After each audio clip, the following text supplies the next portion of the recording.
British officials warned of poor New York prison conditions. Won a deal that limits to 1 year a Queenswoman's sentence on charges of killing a woman with a lethal silicone butt injection.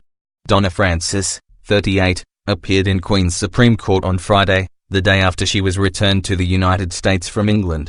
She was ordered held without bail pending trial. She is charged with criminally negligent homicide and unauthorized practice of a profession, in this case, posing as a medical professional.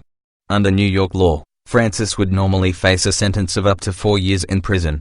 But British judges, who according to media reports were told horror stories about Rikers Island, agreed to return her to the US only if officials agreed to cap her prison term at 1 year. Fearing filth and rats at Rikers or at an upstate women's prison, Francis' lawyers in England fought successfully for a deal that would let her await trial and serve her sentence at the jail in Suffolk County. More New York, he was always good, family. Friends stunned by Brooklyn shooting death of working man and dad of 2. Francis' alleged crime was egregious, said acting Queen's DA John M. Ryan. Francis, who lived in Rosedale before she fled to England in 2015, was indicted 3 years ago in the death of 34-year-old Kelly Mayhew, a freelance producer for BET Television. Kelly Mayhew began struggling to breathe immediately after silicone was injected into her and was pronounced dead at St. John's Episcopal Hospital.